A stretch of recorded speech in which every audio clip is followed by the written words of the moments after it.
العالمين والصلاة والسلام الأتمان الأكملان على خير خلق الله أجمعين نبينا محمد وعلى آله وصحبه أجمعين أما بعد وما سكالو da sauraronmu assalamu alaikum wa rahmatullahi wa barakatuh barkamu da sake haduwa a cikin shirinmu na dausayin sunayen Allah inda muke magana game da sunayen Allah muke ɗaukar su ɗaya bayan ɗaya muna faɗin ma'anarsu da kuma irin yadda ake gano kyawunsu da zamansu mafi kyawu da kuma yadda ake bauta ma Allah da su da ma'anonin da suka kunsa. Wannan shine shiri na 12 kuma a shiri na 11 mun fara magana game da as-samadu, sunan Allah as-samadu. Mun faɗi tuzgowa ta cikin Qur'ani da tuzgowa ta cikin hadisi, sannan mun fara magana game da ma'anonan shi mun ce yana da ma'anoni guda uku. Mun faɗi ma'ana ta ɗaya shine wanda girma ne ya kai ƙarshen girma, wanda ilimi ne ya kai ƙarshen ilimi, wanda haƙuri ne ya kai ƙarshen haƙuri, wata wanda ya kammala ta kowane gefe ko wata siffa ka ɗauko shine ƙarshe a wannan siffar ta kammala, babu na ƙasu a ko ɗaya daga cikin siffofin shi. Ana ce mai as-samadu, wata in shugaba ya kai shugaba wanda ya kammala ta ko ina laraba suna ce mai as-samadu. Mun kawo baitin daga ɗaya daga cikin laraba da yake faɗin haka. Muka ce ma'ana ta biyu ta as-samadu huwa alladhi la jawfa fihi, wanda baya da ciki, wanda in baya mu ɗan adam ko kuma mu halittu muna buƙatar ciki domin akwai abin da muke sawa ciki, akwai abin da yake fita daga ciki. Muna buƙatar abin da ake sawa a ciki, muna da baki, me yasa muke da jawf shine ciki, muna da shi domin muna da baki da muke buƙatar mu sa abinci, mu sa abin sha, muna da suna buƙatar su fita. Allah baya da wannan, baya buƙatar abinci, baya buƙatar abin sha, baya buƙatar ya fitar da wani abu da ya ci na ƙazanta subhanahu wa ta'ala. Don haka as-samadu wanda baya da ciki. Fassara ta uku ta as-samadu ita ce shine allazi tasmudu ilaihi al-khala'iqu bi hawa'ijihim, wanda talikai gaba ɗaya suke nufi da biyan buƙatar su. Don shi sai ce as-samadu abin nufi da buƙata, wanda duk wanda adda buƙata na mutum da aljani da dabbobi yas'aluhu man fis samawati wal ardi kullu yawmin huwa fi sha'an, wanda a sama da wanda a ƙasa suna tambaya Allah kullum, Allah cikin sha'ani yake. Da wannan yana roƙo ne, wani lokaci mutane su roƙai, wani lokaci dabbobi su roƙai, wani lokaci ƙwari su roƙai, wani lokaci mala'iku ke da buƙata, wani lokaci aljannu ke da buƙata, wani lokaci wasu halittu daban da bamu sani ba suke da buƙata. Ya zo cikin tarihi ya zo a hadisi da yake da rauni a isnadi ne cewa annabi Sulaiman ya fita wajen neman ruwa wajen da aka yi fari, sai iske tururuwa tana roƙon ruwa, ya ce ku koma an samu na.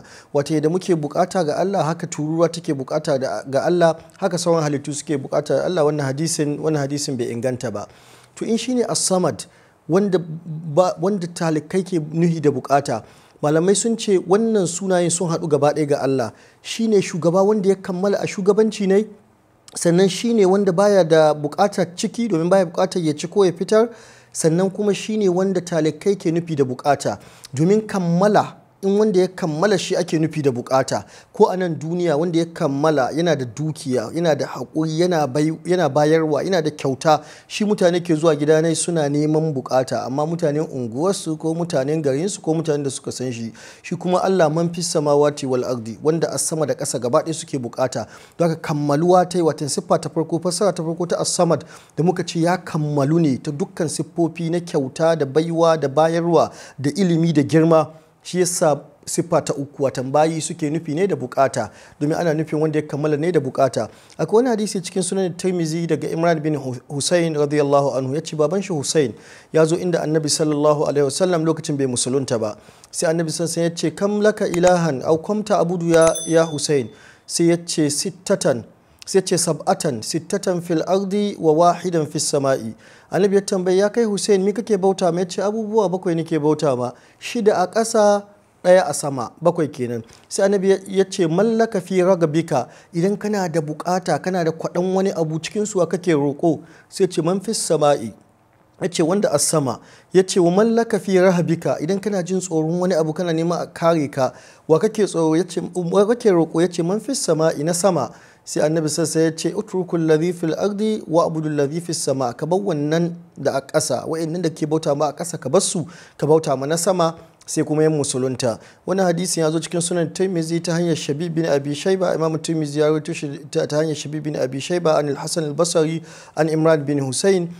Shabib da ifi ne, Imran bin Husayn yana ana, amma shaykhuna Sheikh Abdul Muhsin Abbad hafizahullahu ya ce hadisin ya kai darajatul hasan domin yana da shawahid a cikin musnad da Imam Ahmad. Kaga abin da yake nunawa shine ala fardi annahu hasan, cewa tun da kai Hussein bukatar ka tana ga wanda a sama, shi kake nufi da bukata, kana mushriki. Shi Allah ba musulmi ɗaya ka nufi ne da bukata ba, mushrikai suna muhi ne da bukata, wa'anda ke bi ne, wa'anda ba su bi ne, wa'anda ba su yarda da shi ba ma suna jin suna da bukatuwa da shi. Don haka shine as-samad wanda kowa yake nufi da bukata. To tun da haka ne sai annabi ce to a bauta mai. Don haka tun da shi ake nufi da bukata, in kana cikin damuwa kana cikin bukata shi kake nufi, to shi ya kamata kadai a bauta mai. Wannan shine ma'anar sunan Allah as-samad. Anan zamu dakata, a shiri na gaba za mu ji wani sunan Allah daban na al-hayyu al-qayyum. Wassalamu alaikum wa rahmatullahi wa barakatuh.